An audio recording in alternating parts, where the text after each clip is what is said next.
Welcome to Front Office Pros. I'm Steve. This is Joe. Today we're going to be talking about starts and sits for Week 13. We do it a little bit differently here. We'll give you a ceiling play if you're chasing the points, a floor play that you can rely upon, and then a sit play. And we don't give you gimmies. We try to make a hard call. So we'll see what you think. And if you have any comments, go ahead and put some below. We greatly appreciate your feedback. So let's start with the quarterbacks, Joe. Our ceiling play of the week is Magic Mike, otherwise known as quarterback Mike White of the Jets, going up against the Vikings. Yeah, I know, it's just kind of a scary one, but that's why he's our ceiling play. I think, Vikings secondary is a pretty good matchup. And, Mike White was pretty impressive. And again, they're playing against a weak defense at home and the Bears, but this time he gets the Vikings. And, when we've seen Mike White play, he's generally been pretty good thus far. And then, he actually got Elijah Moore involved. So with Moore and Wilson and some of the weapons there, I think he has another good week.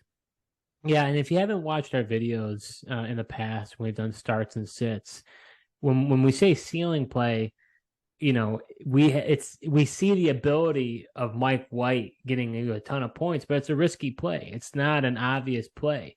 If you're hemming and hawing and you've got some starters that you've been starting, several weeks, maybe you've got on the opposite side, you've got Kirk Cousins going up against the Jets. It's a more difficult matchup. That's where it's like, if you want to go with a ceiling play and it's more of like a dart throw, that's where Mike White comes in. We saw what he was able to do against the Bears. Obviously, Bears defense, not good. Vikings maybe a little bit better, not that great either. But I think he's the ultimate ceiling play this week for sure. Yeah, you know what? I was impressed with, talking about Vikings defense being a little bit better, but I mean, Mac Jones actually did pretty well against them, and I did not see that coming. No. So, I kind of like Mike White's potential to kind of rebound off of what Mac was able to do with more weapons as well. So I think that's promising. Yeah, absolutely. So going to our floor play, we got Jimmy G going up against the Miami Dolphins. Yeah, I feel like Jimmy Garoppolo, say what you want about the guy, but I feel like he's always kind of a safe floor play for you. Gets the good matchup with the Miami Dolphins here. And there's going to be a lot of, we'll see. I know the 49ers defense is good, but Dolphins have one of the best offenses in the league thus far. There could be a decent amount of points scored. So, I like the Jimmy G's potential. I'm really surprised this isn't a primetime game. I mean, this is a juicy matchup. Really excited to see, who comes out on top with these two, I would say, top teams in their respective conference. Jimmy G, we're going to be talking about him a lot, I would think, these next few weeks. I mean, his playoff schedule is the best going forward. He's got all those weapons. Hopefully they stay healthy. Debo is kind of injured a little bit. McCaffrey injured. So it'll be interesting to see, but there's no doubt his matchups are looking really, really nice. So really like him as a floor play. I think you could definitely rely on him this week. And lastly, our sit play of the week, Joe, it's quarterback Tom Brady going up against the New Orleans Saints. Yeah, Tom Brady historically, since he's been with the Bucs, really has seemed to struggle against the Saints defense. And I could see that going more of the same here. Especially, Tristan Wirfs being banged up is a big deal to me. It would allow Cam Jordan to probably dominate this game and, not give Brady a lot of time. And that's the way you beat Brady. And then, Lattimore could be back against Evans. I know we'll talk about that more later. Just a lot of these things going together. I think there's potentially some better options than Brady this week. Yeah, and the thing is, Brady is not the Brady that he was last year. I mean, he was amazing last year and put up a crazy amount of stats. He's not as turnover prone or anything like that, but he's just not getting touchdowns. And for whatever reasons, he just has a difficult time playing against the Saints. So, Joe, let's go through a few options here. Would you start Deshaun Watson? He's coming back from a suspension. Do you play him at Houston? We've got Jimmy G. We just talked about him going up against Miami. Or would you start Kirk Cousins going up against the Jets? Yeah, you got some interesting options there, Steve. I mean, absolutely, I'm playing Jimmy G over Tom Brady. I think you got to start. If you've had Deshaun Watson and you kind of stashed him and waited for this moment, I think he could have a little bit of rust, but I think you got to play him if you got him. Kirk's the tough one. It's I know the Jets defense is good. Their defensive line's got a chance to dominate this game, but it's just so hard. I don't Justin Jefferson's on such a hot streak right now. I don't know if He anyone can really slow is. that guy down. Kirk Cousins might be where I draw the line. Um, I you know, between him and Interesting. Brady, I feel like they're kind of could be the same, but I think I would give the slight edge to Kirk Cousins. Though. I'd have more confidence, given his weapons and the ability than over Tom Brady. Yeah, I would start all three of them, over Tom Brady. Let me give you a hard one here. Would you start Mike White at Minnesota, or would you start Jared Goff going up against the Jags over Brady? Hmm. Those are interesting. I mean, if I'm chasing the points, I'd have no problem rolling in Mike White over him. Um, Hey, you're starting Goff him is in. You're starting him in your league, Joe. yeah. I mean, unfortunately, I've had was riding that wave with Justin Fields, and with his injury and stuff, I kind of had to put that on pause. And yeah, I'm rolling out Mike White this week, man. I'm I'm putting my money where my mouth is, so to speak. So, um, but yeah, going back to what you said there, Jared Goff. I think I might be willing to. I mean, the Jags defense doesn't really scare me. Um, you know, I think Goff has been pretty good of late. He's probably the safer option than Brady. Yeah, if I'm chasing the points, I'm okay playing either one of those guys, honestly, because I just think Brady is more in for a floor. I don't see him having that ceiling, and so you can't expect a lot from him. So I think those two are decent options. Yeah, and as you mentioned, Brady with less touchdowns, I think that has a lot to do with Gronk not returning. Yeah. He was almost a Chico down there in the red zone. Brady was just so comfortable getting all those touchdowns. So transitioning over to the running backs, our ceiling play of the week is running back Dameon Pierce going up against Cleveland. Yeah, I know. The last couple of weeks hasn't been good for Dameon Pierce, and if you're a Dameon Pierce owner, you've been, pretty disappointed the last couple of weeks. But I think they can get back on track. The Browns definitely a defense you can run on, Yep. and I think for whatever reason, they've just not given Pierce the volume lately, which is going against completely everything Lovie Smith had been saying to this point about how much he wanted to run the ball. I think they got to get back to that. Kyle Allen just showed it last week. He looked abysmal and really can't handle that type of passing volume. So I think they got to get back to with Pierce, and then with the matchup, I think he's a solid ceiling play. Yeah, it really is kind of puzzling to me the game plan of the Houston Texans of late because, like you said, Lovey Smith has said we are going to run the ball and that's how we're going to play. Now, I think they have gotten down early, and so maybe they have felt the need to pass, but at this point, you can't rely on those quarterbacks. I know you're talking about Kyle Allen, but even Mills, I mean, he's been shaky at best. So to me, when it comes down to it, he's a ceiling play. If he gets the carries that we've been accustomed to him getting, then he could turn into a good week, and that's why he's a ceiling play. There is some risk with playing Pierce based on these past few weeks, but for chasing the points, he's not a bad option for you. So let's go over to the floor play, Joe. We've got David Montgomery going up against the Packers. Yeah, I think he can do a lot worse than Montgomery. He's a solid play. I mean, even against the tough defensive line of the Jets last week, he had 17 carries for 79 yards rushing, which is solid. He's not a guy that's not going to hurt you, and with Herbert out, he's getting that consistent volume. So, yeah, he's a pretty safe floor play this week. I was surprised to see that he was as productive as he was, especially with Simeon in and not Justin Fields. But he did pretty good, and Packers haven't been that scary going up against the run for them. So I think he's a fine bankable floor play for you this week. Yeah, I almost think the fact that Fields isn't there helps Montgomery because I feel like he takes away with his rushing ability, kind of takes away the carries that Montgomery would have. So with a more traditional passing quarterback like Simeon, they can really get into a more of a true run game with Montgomery. Absolutely. So go over to our sit play, Joe, and this will be the second time we are putting this guy in the sit column for running backs. But we are going to be sitting Dalvin Cook going up against the Jets. Yeah, I mean, hate to do it. Guy's ultra talented, but really it's not indicative against him. It's more so the underutilization with the Vikings and him in this offense last couple of weeks. And once again, they're coming up against a dominant defensive line where we've seen that offensive line of the Vikings struggle the last couple of weeks where, he's only been getting you 6 or 7 points if you do play him. And it could be more of the same. I mean, now they're going against the defensive line with John Franklin Myers and Quinnen Williams and the linebacking core of the Jets. I don't see it getting much better this week for Dalvin Cook, unfortunately. No, yeah, I agree with you wholeheartedly.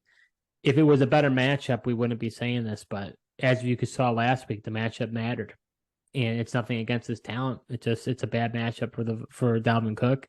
And I think they're gonna have to throw with Kirk Cousins and Justin Jefferson. So let's talk about some other options then. Joe, would you start Tony Pollard versus the Colts? David Montgomery, we just talked about him, versus the Packers, or Jeff Wilson at San Francisco? Well, there's some tough options there, Steve. I mean, definitely definitely Jeff Wilson's interesting because he's got a really poor matchup against the 49ers as well. But I mean, Pollard is always a ceiling play, even against the Colts. I think if you're chasing points, you could definitely chase that. I mean, all he needs is one touch, and he's an explosive guy that can get a touchdown on it. So then, yeah, you mentioned Montgomery. I mean, I like Montgomery's potential to outscore Cook just because he's actually getting the volume, unlike Dalvin Cook. And then, like you said, the Packers defense has been pretty poor against the run. Yeah, I think. Sounds like you're starting all three. Sounds like you're starting Jeff Wilson and Pollard. That's Jeff Wilson is the one I'm Montgomery and Pollard for sure. Jeff Wilson is the one I'm iffy about. I think if it comes down to those two, I think I'm rolling with Cook just because he's Dalvin Cook. Yeah, and that's true. I mean, the Bills, would say they have one of the best defenses, and he broke off a big run, and that made his day. So he definitely has that possibility. I would agree with you.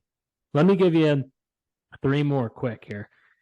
What about Jamal Williams versus the Jaguars, Miles Sanders versus Tennessee, or we talked about Dameon Pierce going up against the Browns?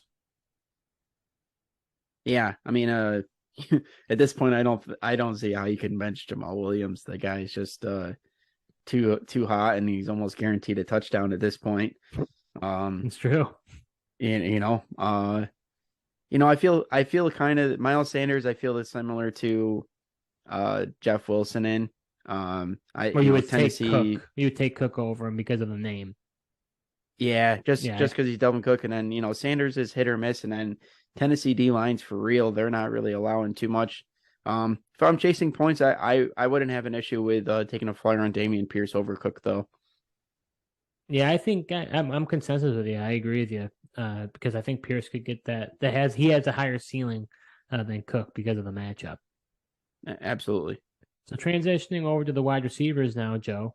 Our ceiling play of the week, and this guy's been on fire, is wide receiver Christian Watson going up against the Bears. Yeah, absolutely. Christian Watson's been on an absolute tear, as you mentioned, and getting the touchdowns. And, that play against the Eagles that he had with that crossing route was really impressive to me, though, his ability to just outrun everybody. He got a great matchup against the weak Bears secondary. And, he showed the one big play he did have was with Jordan Love. So for whatever reason, Rodgers can start but has to leave. I still have confidence that Watson can exploit this matchup and, be a good ceiling play for you. He's starting to catch the ball. that was the big thing. He had the yips for a while, but now he's definitely securing that ball, and you're right, he's got that explosion. So Bears defense, now that Eddie Jackson's out for the year, they have no corners. That secondary is completely depleted. No Roquan Smith, no Robert Quinn. I mean, that defense is absolutely bare bones. And we know Rodgers loves to torch the Bears. So I think we could definitely see that happening on Sunday. Yeah, Rogers owns them, as He he would does. say. He does. That's right. Maybe he'll bring out the belt. Going over to the floor play, we're going to go with Garrett Wilson going up against Minnesota. Yeah, I expect Garrett Wilson to have another good week this week. He's been leading the team in targets, and now that he really just has needed the capable quarterback. I mean, you got Mike White had a nice game, and then earlier in the year when he had Flacco, he was another reliable starter for you. So I like the matchup against the Vikings, and you can definitely look at him for a safe amount of points. Yeah, we were talking about him possibly as a ceiling play, but I don't see why he doesn't get the targets. He is the number one option in that offense. And Mike White, was targeting him last week and he performed really well. So, like you said, I see a similar performance. So to me, that's a bankable floor play. And I think we're going to be probably talking about him a good amount because I think that connection could be pretty bankable the rest of the way because that schedule, for the playoffs for fantasy is pretty cupcake. Yeah, and I think it benefits him as well if they start getting Elijah Moore involved to make it look like there's other players to worry about other than himself. So with White getting Elijah Moore, involved as well, I think it only helps Wilson. Yeah, so our sit play, and we don't do gimmies, Joe. So our sit play this week is wide receiver Mike Evans going up against the Saints. And you Yeah, said we were going to talk. You said we were going to talk about him a little bit later. This is the time for us to talk about him. yeah, I did a little foreshadow earlier there. But people might be surprised with Mike Evans. I mean, but he just had a disappointing performance going against the Browns and Emerson there. So if looks like Marshawn Lattimore's back, and we know the history that those two have had. Lattimore just gets into his head, is able to lock him down, and they both got ejected the last time. So I just don't see Evans having that great of a game this week. No, I agree with you 100%. I think that matchup with Lattimore scares me, and Brady's ineffectiveness against the Saints just doesn't make me want to play him at all. Now Godwin I feel better about, but Evans, he just has had a bad history there. So Joe, here's some options here.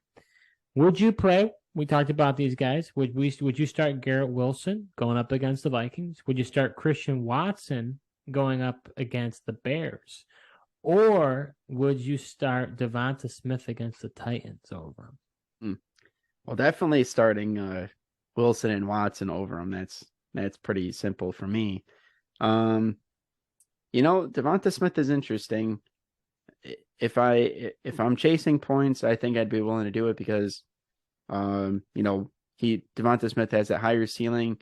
He should be able to beat the guys that Tennessee Titans secondaries out there. So I think I would be willing to do all three over Evans. Yep. I agree with you 100%. Let's go a little bit deeper here. Would you start George Pickens at Atlanta, Cortland Sutton at Baltimore, or Jacoby Myers versus Buffalo? I think Pickens I'm starting over Evans. Yeah.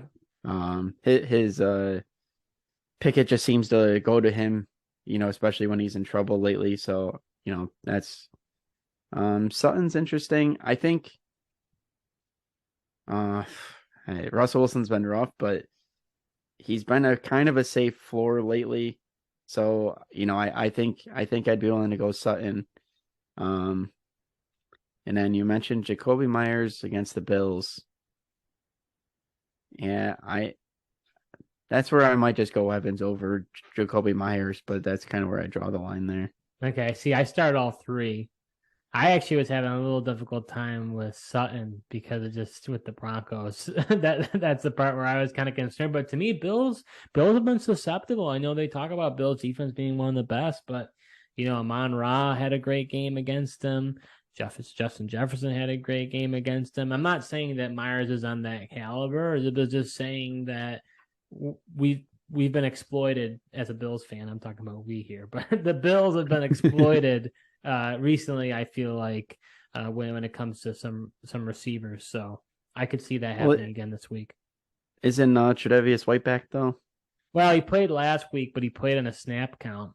And I think they are trying to kind of ease him in. So I don't think he's going to play 100% of the snaps. I think if anything, maybe he plays, maybe 40 to 50% of the snaps. So eventually I think he'll get back involved, maybe as a full-time starter, but I think they're slow playing him right now. Yeah, Mac Jones is also what's kind of scares me with Jacoby Myers. And, the Bills' weakness is really against the run. And I could just see Ramondre just being a big beneficiary in that game. Or, maybe they don't have to pass too much. Hey, it's not going to be 50 mile an hour winds, Joe. Yeah, I understand that. But, the Bills have still been susceptible against the run. Fair enough. We'll transition to our last group, the tight ends. Joe, our ceiling play of the week is Juwan Johnson going up against the Bucks. Yeah, some people might be surprised because Juwan Johnson gave everybody the goose last week, but it was a really tough matchup against the 49ers defense. That's also what kind of makes this guy a ceiling play, is he's got that kind of potential for a goose, but then he's also, got potential for that touchdown or even make a big play. So, the Bucks defense hasn't been as dominant as it has in the past. So I think he's an interesting option in the world of crapshoot of tight ends. I was just gonna say, I mean, the tight end group is an absolute wasteland, and you don't know who's going to do well and who's not. I didn't expect that Jelani Woods was going to have the game he did against Pittsburgh, but what do you know? He came out of nowhere. So to me, Juwan Johnson's worth the risk because that upside is definitely there. He has been heavily targeted. I know he got you the goose last week, like you said, Joe, but it was a bad matchup, and you can't just rule somebody out just based on 1 week's performance and it being a bad matchup. So I think he's a good ceiling play because there is a risk to it. So going over to the floor, though, Joe, we've got Foster Moreau going up against the Chargers. Yeah, I like Foster Moreau's ability for a safe floor this week. I mean, he's typically a guy that you can rely on to at least get 30, 40 yards receiving. And then for the most part, he's heavily targeted in the red zone and always has a chance to get a touchdown for you, as he did last week against the Seahawks. And got a good matchup against the Chargers defense. It's a game that should be pretty high scoring and back and forth. And just give me somebody for a piece of that game. Oh, yeah, this game has shootout written all over. We talked about it last week with the Raiders versus the Seahawks, and what do you know, it was a shootout. So this should be a shootout, and Moreau is one of the top targets on that team because they really only have Devontae Adams and Mac Hollins, and that's about it. So, I mean, he's probably good for you for about 30, 40 yards, and he might even get a touchdown for you. So I think in the world that we live in when it comes to tight ends, I think he's a fine floor play. And you don't have to worry about him getting you a goose. So let's go to the sit play, Joe. And we talked about this guy a few weeks ago, how we were excited about his usage, but it seems to have tanked since we started talking about him. But Evan Engram going up against Detroit is our sit play. Yeah, his utilization decreasing, and then Detroit on paper and, sounds like a great matchup. And depending on what site you use, it probably shows they're in the 20s, but they've actually been, really stingy on defense lately. And, they've always playing these competitive games. So with all those things considered, I just think, you potentially can take a shot and get a better ceiling play than Evan Engram this week.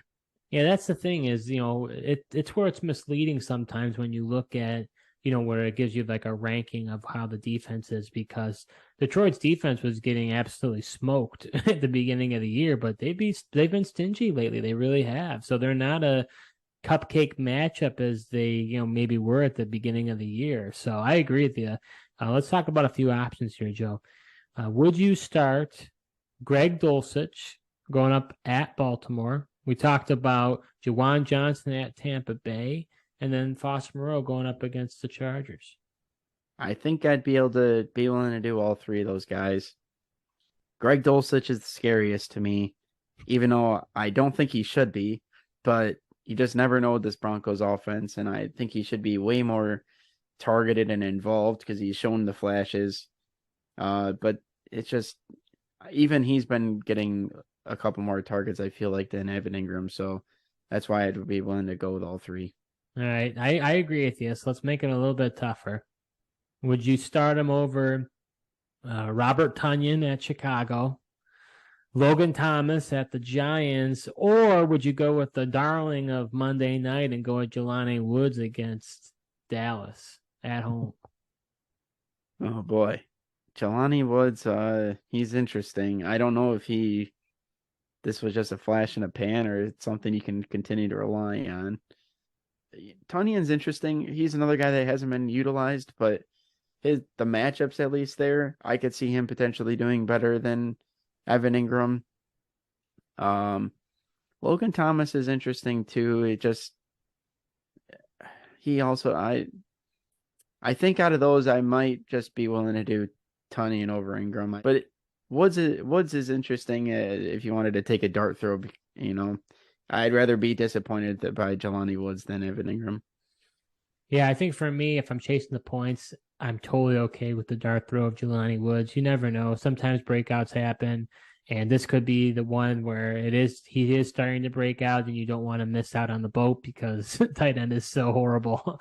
So to me, I would have no problem starting him over Evan Engram. Logan Thomas, I would not play him. I would go with Evan Engram. To me, it's just like you said, Bates has kind of been involved. He's just kind of more of an afterthought in that offense. And then I think I would start Tunyon over him only because I can envision him possibly getting a touchdown. I know he hasn't been involved, but like we said, Aaron Rodgers usually beats up on the Bears, so I could see him throwing for multiple touchdowns, and maybe he's the recipient for one of them. So I like that as a possible alternative to Evan Engram. Yeah, I mean, I feel like he's definitely got more touchdown upside this week against the Bears than Engram does against the Lions. Absolutely. So that was our starts and sits for week 13. We're a new channel, so we create several videos on a weekly basis. So if you would, please like this video, subscribe to our channel, and hit the notification bell. Like I mentioned earlier on, if you have questions on starts and sits, go ahead and send them our way. We're happy to give you our advice. Thank you so much for watching, and until next time.